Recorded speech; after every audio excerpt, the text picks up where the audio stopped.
तुम बड़ा कर रहे हो तो इस उम्मीद के साथ मत करो कि हमने तुम्हारे को पढ़ाने के लिए इतना पैसा खर्च किया है और तुम्हारी जोड़े की रकम के जरिए से हम वो पैसों की पापजाई कर लेंगे।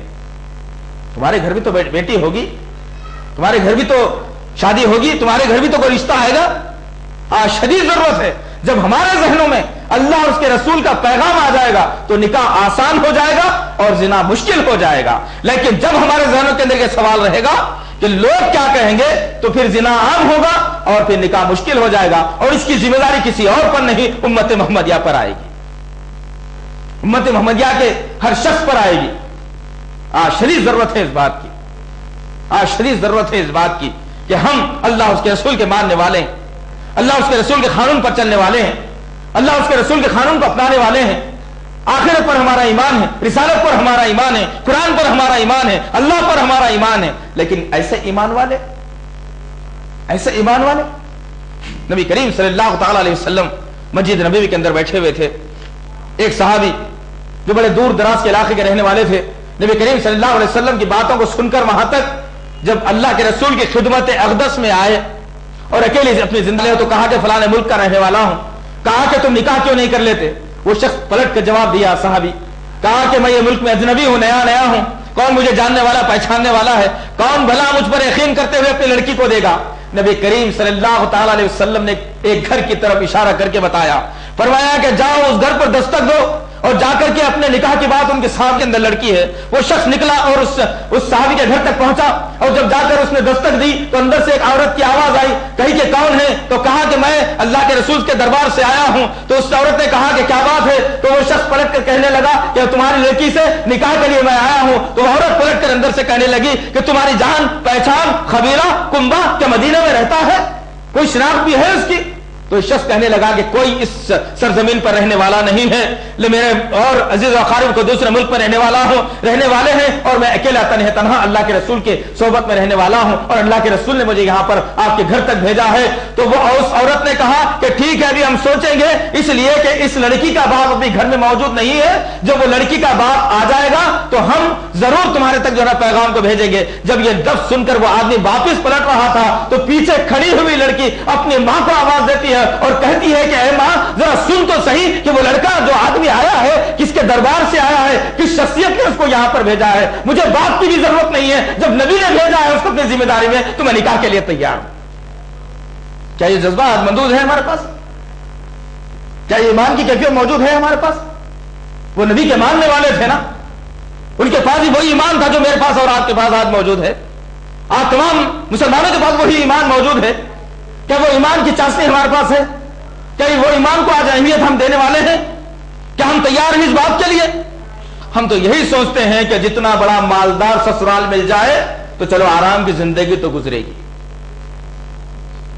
जहन सोच फिक्र मुसलमान की पलट पलट करके रह गई। आज कोई बड़े घर का आदमी किसी गरीब बच्ची से शादी करने के लिए थर्राता परेशान होता है कि लोग क्या कहेंगे कि गरीब, ये नहीं सोचेगा कब तक वो अपनी जवानी को बर्दाश्त करके रहेगी, कब तक वो बुरी नजरों से बचती रहेगी, कब तक वो अपने नफ्स के ऊपर कंट्रोल करती रहेगी।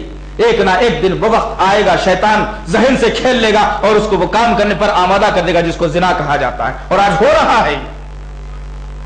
ऐसी कई लड़कियां हैं जो शादी से पहले अपनी जिंदगी को गंवा बैठ रही है। किस बुनियाद के ऊपर?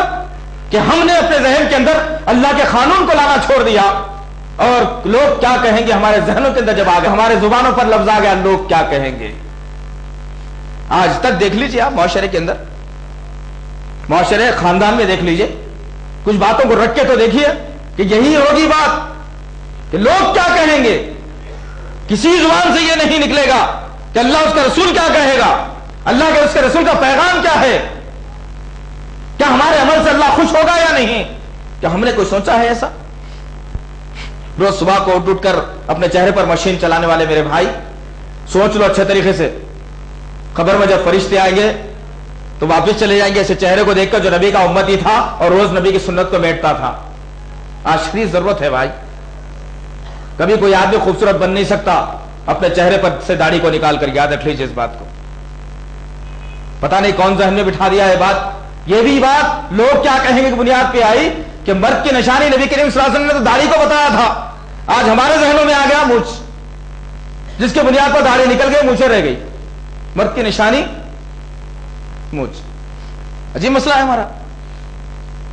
लिहाजा जरूरत इस बात की है कि आज कुरान अपने घरों के अंदर मौजूद है तो कुरान को खोलना भी सीखो। जाओ सूरह निसा सूरह नंबर 4 आयत नंबर 119 पढ़ो। सूरह निसा सूरह नंबर 4 आयत नंबर 119 पढ़ो। कब? मौका ही बता दूंगा। हाथ में वो दाढ़ी बनाने का मशीन ले लो और फिर एक तरफ एक माह इंशाल्लाह, हाथ अगर नहीं थर रहा है तो बोलना अल्लाह का पैगाम क्या है और मेरा हाथ क्या कर रहा है। अल्लाह का पैगाम है, उसके मानने वाले हैं तो उसके तरफ आ जाने की जरूरत है। अल्लाह हर शख्स का रिज्क उसके मुकद्दर में लिख चुका है, दुनिया में मिलने वाला है, रिज्क कभी कम होने वाला नहीं है। आज यही जुमला हमको डरा करके रख दिया कि अगर दाढ़ी रखेंगे तो यूएस को जाना नहीं होगा। अरे यूएस को जाता है क्या को भाई? जाता है क्यों यूएस को? अरे हलाल की रोटी अगर यहां मिल रहा है तो कमा, दुआ कर अल्लाह से, जरूरत ही नहीं है यूएस को जाके डॉलर कमाने की। एक मुअम्मा बन गया है, अगर कोई आदमी यूएस से आया तो उसके पीछे खिदमत गुजारों की लाइन लगी हुई है, क्या हो तो यूएस से आया हुआ है और बड़े फख्र से कहा जाता है कि यूएस में हूं। तो यूएस में तो जन्नत मिलने वाली है, हरगिज़ नहीं मिलने वाली है, जहन्नम जरूर मिलने वाली, जरूर मिलने वाली है जहन्नम।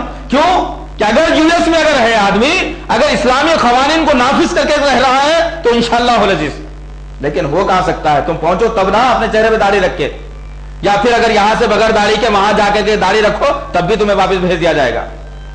तो अहमियत किसकी है हमारे पास? क्या अल्लाह उसके रसूल की अहमियत है हमारे पास? हरगिज़ नहीं है। अहमियत अगर है तो माशरे की, माहौल की, दोस्त की, अहबाब की, कबीले कुंबे की, रिश्तेदारों की, अपने ऑफिस में काम करने वाले बॉस की, पूरों की अहमियत है। अहमियत अगर किसी की नहीं है आज हमारे पास तो अल्लाह उसके रसूल के कानून की अहमियत नहीं। यह अहमियत को पैदा करने की जरूरत है।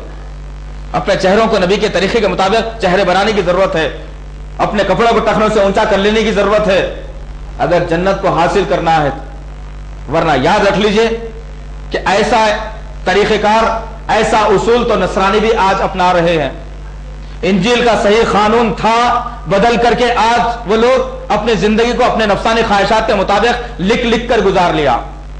तौरेत असली किताब मौजूद थी, उन्होंने अपने हाथों से उसमें तरमीम तहरीफ करते हुए अपने नफसानी ख्वाहिशात को दाखिल करके अपनी जिंदगी गुजार ली और कहा कि हम हकीकी उम्मत है। और आज हमारे दरमियान में मुख्तलिफ सिखिज्म मौजूद है, हिंदुइज्म मौजूद है, जैनिज्म मौजूद है, आज तमाम चीजें हमारे अंदर मौजूद है। हर शख्स यही कहता है कि किसी हिंदू से पूछ लीजिए, वो यही कहेगा कि नहीं नहीं मेरा मजहब मजबूत है भाई, सच्चा मजहब है। कहेगा नहीं कहेगा? अगर सब कह रहे हैं कि हमारा मजहब सही है तो कुरान का पैगाम क्या है? कुरान का पैगाम ये तो नहीं कहा कि नहीं नहीं हर आदमी सच्चा है, हर मजहब वाला सच्चा है, हर एक को बख्शिश मिल जाएगी। हरगिज नहीं। अल्लाह ने वाज़ेह कर दिया सूरह निसा सूरह नंबर 4 आयत नंबर 80 के अंदर, औज़ु बिल्लाहि मिनश शैतानिर रजीम, मैं युतिअ रसूल फ़क़द अता अल्लाह, जिसने रसूल की इताअत की, जिसने रसूल की फरमाबरदारी की, उसने अल्लाह की फरमाबरदारी की। ये बता दिया गया। फिर आप कौन सी चीज है मुसलमानों को रोके रखिए? सिर्फ एक ही चीज है, उसका नफ्स। नफ्स को अगर तोड़ना है तो फिर अल्लाह उसके रसूल के कानून को अपनाना पड़ेगा। जो आदमी नफसानी ख्वाहिशों का गुलाम होगा, जो आदमी नफसानी ख्वाहिशात पर चलेगा, तो फिर वो उसका अल्लाह ही हाफिज है। अल्लाह उसके बख्शेगा या ना बख्शेगा, अल्लाह उसका मददगार है। अल्लाह से दुआ है कि अल्लाह ताला हमें सही तौर पर कुरान और हदीस को पढ़ने वाला हमें बनाए, नबी करीम सल्लल्लाहु अलैहि वसल्लम के बताए हुए सही तरीकों पर अमल करने वाला हमें बनाए, अल्लाह के रसूल सल्लल्लाहु अलैहि वसल्लम के बताए हुए सही तरीके पर इबादत करने वाला हमें बनाए। इस दुनिया में जब तक जिए अल्लाह और उसके रसूल के कानून को जिंदा रखकर जीने वाला हमें बनाए। कुरान को सही तौर पर पढ़ने, समझने, लोगों तक पहुंचाने की तौफीक हमें अता फरमाए। सुभान रब्बिका रब्बिल इज्जति अम्मा यसिफून व सलामुन अलल मुरसलीन वल्हम्दुलिल्लाहि रब्बिल आलमीन। अस्सलामु अलैकुम व रहमतुल्लाहि व बरकातुहू।